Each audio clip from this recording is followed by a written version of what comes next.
Hello Taurus, Sun, Moon Rising, and Venus signs. Kamusta kayo? Sana po'y nasa mabuti kayong kalagayan. Welcome back po sa Star Tarot. Kung bago kayo rito, welcome din kayo. Thank you sa inyong support. I truly appreciate it. God bless you all, Taurus.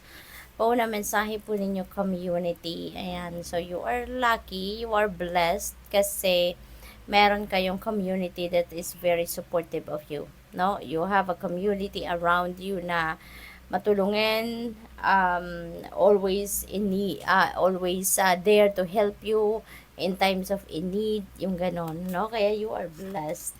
You have 32, despair, Taurus, maaaring ang iba sa inyo dito na sa sitwasyong parang nawawalan kayo ng pag-asa, no? Maaaring you are in despair kasi for some reason baka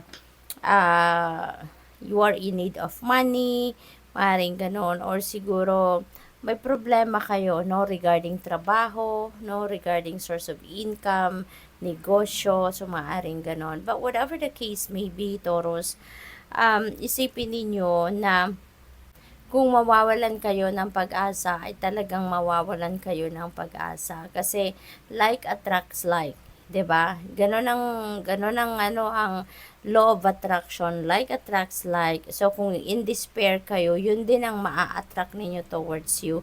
Mas lalong magkakaroon kayo ng mga sitwasyon wherein mararamdaman ninyong mawawalan talaga kayo ng pag-asa. Kaya as much as possible, i-transmute natin, no, yung feeling of despair dito into hope. Okay? Let's change despair, no, into hope. Lakasan na lang natin ang ating loob. Magpakatatag tayo at instead of focusing on the problem itself, let's focus on how we can find solution to our problems. Okay? Yun na lang ang isipin natin. Magpaka-positibo tayo para positibo ng sitwasyon at positibong experiences ang ma-attract natin towards us at mabago ang ating sitwasyon. Yung number 32 becomes number 5 kasi 3 plus 2 is 5 and that resonates with change. Kaya sana'y mabigyan kayo ng pag-asa nito na yung sitwasyon ninyo ay magbabago, no? Your situation is about to change at magbabago yan for the better if you are going to change your mindset instead of dwelling on the problem itself. Doon tayo mag-focus sa kung ano ang magiging sitwasyon kung babaguhin natin yung mindset natin at magpaka-positibo tayo. Okay? We have number 8. Iwas din kayo sa mga tao sa paligid ninyo na alam ninyong medyo, alam mo yun, yung may nararamdaman kayong discomfort, no, kapag kausap ninyo mga taong yan. Kasi maaaring may mga low vibration people around you at this time, Taurus. Siguro lalapit sa inyo, mag-offer ng tulong pero yung pala iaano lang kayo, ang tawag dito, lolokohin lang kayo. Kaya always also use your intuition, no? Follow what your intuition is telling you kasi yung intuition ninyo will always give you a signal, no, if there is something off key with a person or a situation. Okay? What else? We have number 11. Ayan, kung pera talaga ang problema ninyo, Taurus, napakagandang solusyon ang paparating sa inyo. Kaya, tanggalin ninyo yung negative energy na to sa puso, sa isip, sa energy field ninyo at palitan ninyo yan ng prosperity and abundance energy kasi merong sudden wealth na nakaabang na paparating sa inyo. This is a windfall of money, so we don't know where this money will come from, no? Pero maaaring sa game of chance ito manggagaling, no? Baka merong panalo kayo sa mga raffles, sa lottery, sa casino, kung naglalaro kayo, yung ganon, okay?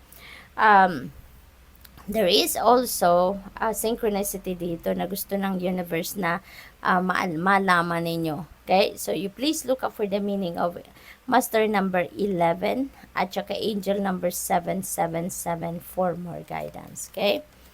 We have number 16, thoughts. Maaring meron kayong iniisip at maaring yung iniisip ninyo na ito ay isang babae. Ayan, nandyan yung picture ng babae sa likod niya. Kaya maaring isang babae ang iniisip ninyo sa ngayon. So, that could be anyone. Baka, ano ninyo yan, asawa, anak, kapatid, no? That could be anyone sa buhay ninyo na maaring siya yung iniisip ninyo.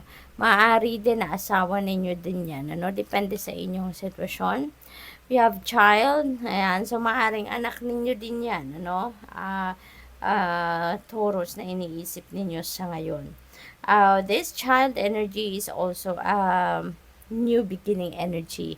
Kaya maaaring ang iba sa inyo dito is also a starting a new path sa buhay ninyo, starting a fresh start, no, sa buhay ninyo. Mayroong bagong chapter kayong bubuksan sa ngayon, and that could be related sa money, or that could be related doon sa naging problema ninyo dito. Kasi maaaring iwanan nyo na ito. Ano man ang problema ninyo dito, maybe that will be solved na, at makakapagsimula na kayo ng bagong buhay.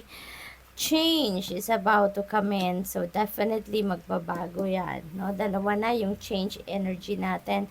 Magbabago na yan. We have number 9. Tapos we have number 9 din dito kasi 1 plus 8 is 9. So, there's a lot of synchronicity dito. Okay? So, we have number 9 dito tsaka 18. So, that is number 99. Okay? So, meron na kayong titignan na number 11.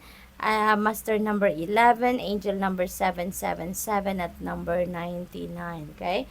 Yung number 9 resonates with endings. At kapag may endings, may beginning, diba?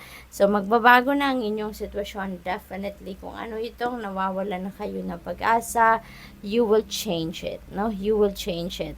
At magbabago ang inyong sitwasyon. You are going to leave that behind you na. At sigurado ako na mas magbabago kayo ng mindset, at mas magiging positibo ang inyong mindset na ngayon. Kaya magbabago na rin ang inyong sitwasyon for the better. For this specific energy naman, baka yung change na to is also relocation. Baka mangingibang bayan na kayo, maglilipat ng employer, maglilipat ng opisina, bahay, ganon. Okay? That may involve travel as well. 27,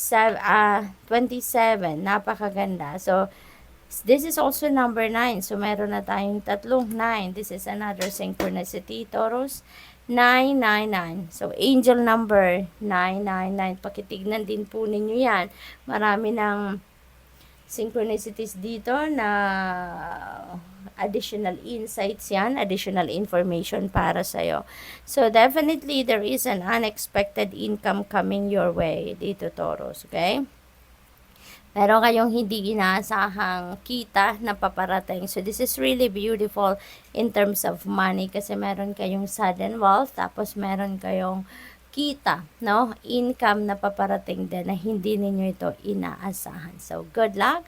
Thank you for watching. Love and light. Namaste.